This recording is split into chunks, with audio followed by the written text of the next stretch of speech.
everybody. Hey, thanks for tuning in to my rant for the day. You know, my dad always told me that I should never talk about politics or religion. It can just cause problems. Well, guess what? Today, I'm talking about politics. Next time, I'm going to talk about religion. So here's my rant.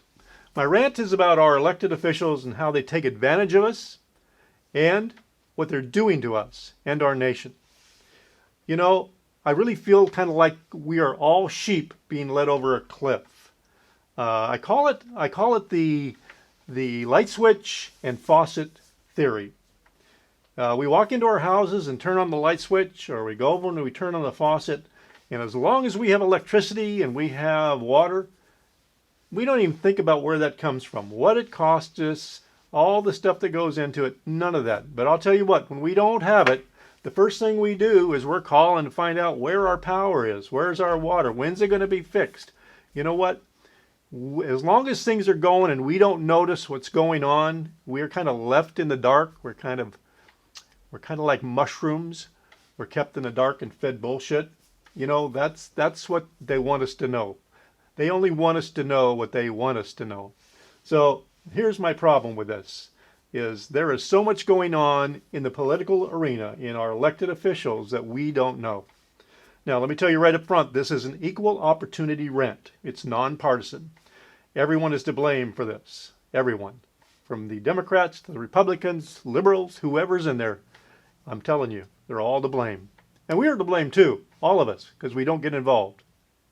How many of you know how much the U.S. government owes? Do you know what the national debt is today, right now? I say right now because if I ask you in 2 minutes, it's going to be more. That's right. It's going up every second. So here you go. This is the national debt. As of a few days ago, these are the numbers you'll see on the screen. The debt is on the left. What's coming in is on the right. Now, look at the right side. How long do you think this country can continue with those kind of figures? I can't, and someone has to pay for it. Guess who's going to pay for this? Yeah, you and me. That's right. There are only two ways to reduce debt. Either raise taxes or cut spending, or do both. Now, when have you seen the spending cut very much? But you sure see taxes going up. How did we get here? That's easy. Committing your tax dollars to pay for it. That's right. Our elected officials are committing your tax dollars to pay for everything. Everything they pass. And believe me, you don't know what they're passing. Our legislators pass bills to require spending money. No, not every bill passes as a fiscal impact, but the majority do. Some of the legislation is good for the country and worth it, especially if it's for public health and public safety, because that's the number one requirement of government, is public health and public safety. So here's my question to you. Do you know what fiscal obligations are contained in any bill before the legislation? I'm willing to bet that the majority of you have never looked at a bill in the process of being approved to see what the bill will cost you.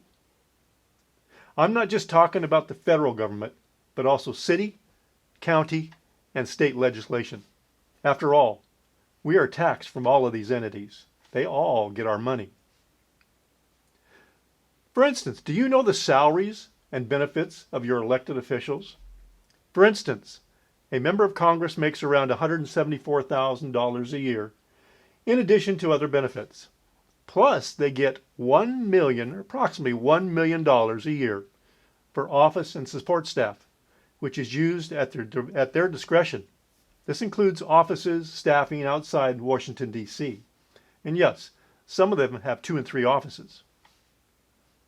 So just for some brief refresher on what you should have learned in school, if they even teach that anymore, let me go over a simplified description of how a bill goes through the process. So first it goes and introduced into Congress. So the presiding officer from that point in the Congress refers it to other committees. Those committee members go over the bill, they have meetings, they talk about it, put the drafts together, all this stuff. And then next the committee refers it back to the chamber. That's where all the good stuff ends. That's where all the good stuff starts happening. All the amendments Everything that gets shoved into a bill you don't know about, that's where it all happens. And then the legislation, they all go, all your public officials you've elected to office, they decide what they're going to vote on. Now, this is a really simplistic description of how a bill goes through, because it gets really convoluted. If you don't know anything about government, how it happens, I'll tell you what, it is a convoluted process. And they make the rules, not us. All the guys in office and gals in office, they make the rules on what happens. So now there you have the basics. So after it goes into committee, it goes back, it gets voted on, approved, it's going to get sent to the president for signature.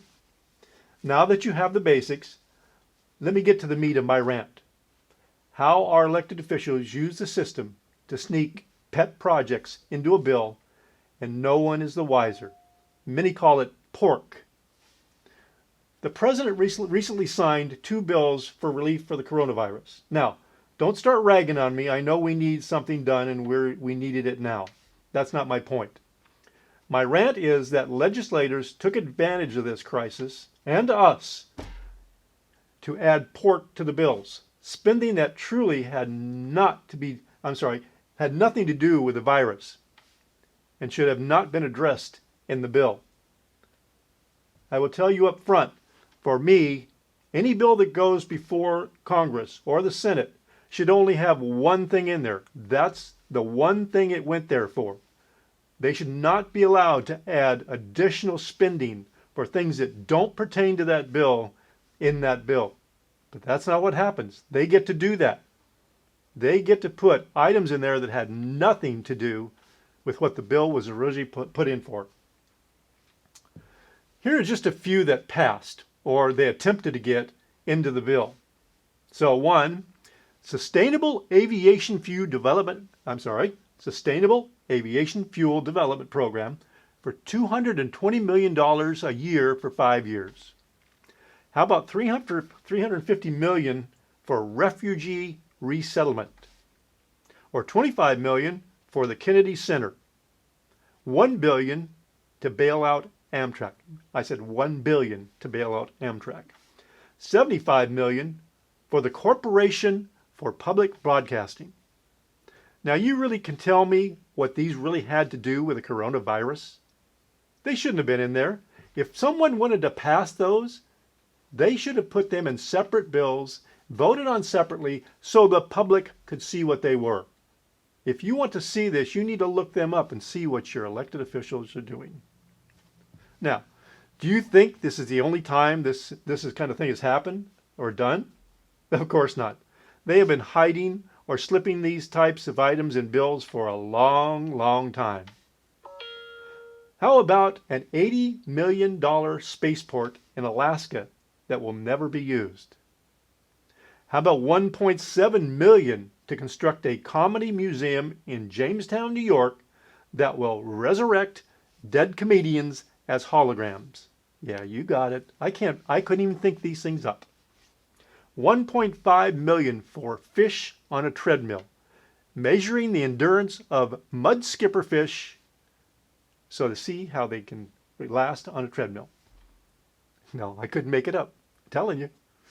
$5 million to determine if fraternities and sororities like to party. I could have done it for $10 and a case of beer. I could go on, but you get the picture. If you want to see all the frivolous spending from the book called Waste Book, Pork Iman, called Pork Iman by Senator Jeff Flake, check it out. You can get it on Amazon. It's got all kinds of information there you will not believe.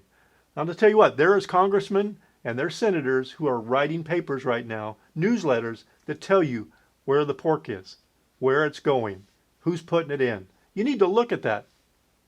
So, here's the bottom line. If we don't hold our elected officials accountable and demand they stop all the frivolous spending and backroom dealing, you and I are going to pay a high price than we are now. Much higher. I believe the middle-class worker will soon see their taxes at over 50% or higher if we continue spending and incurring debt which will further erode our economy. I have always felt the party system does not work. It restricts our elected officials from voting their conscience, whether Democrat, Republican, Independent, or whatever party you're with. If you vote against your party, the gang, well, guess what? You are doomed. Legislators do not vote what is best for the country. They vote what their party tells them to do. I have personally seen what happens to a state legislator who voted against his party.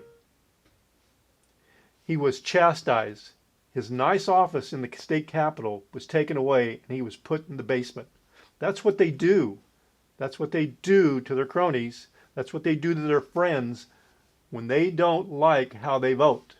You've seen it on TV. You've seen it when a Democrat or Republican votes or starts to vote against what the party wants him to. You see the fury. You see them all come out against him. And isn't that terrible that someone can't vote their conscience? That's why we vote people in office. We want them to do that. We want them to represent us. We don't want them to represent their party.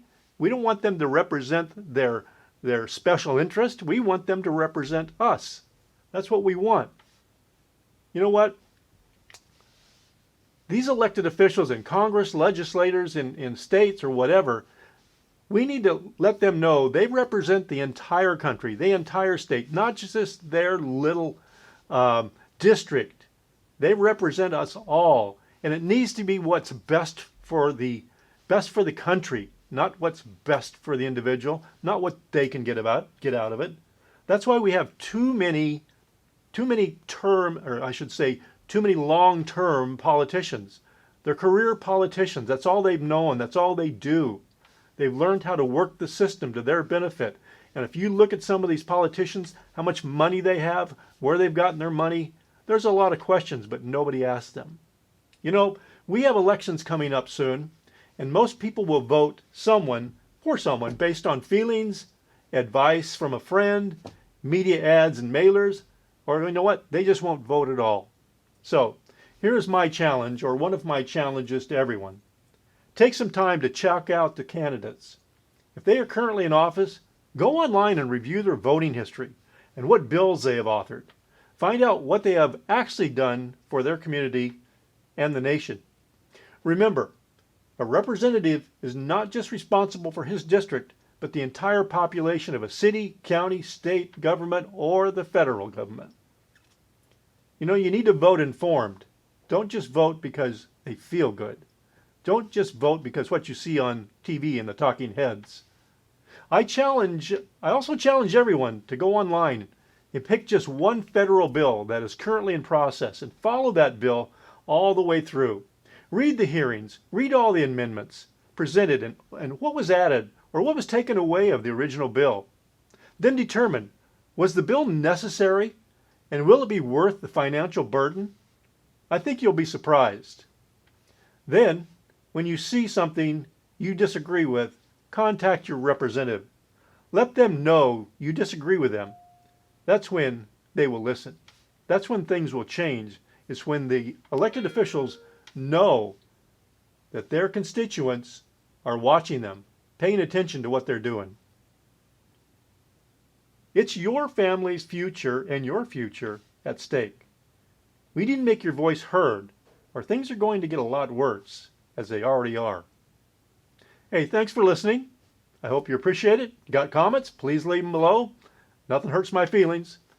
If you don't agree with me, it's okay. I may not agree with you. Have a great day. Hope to see you on the next one.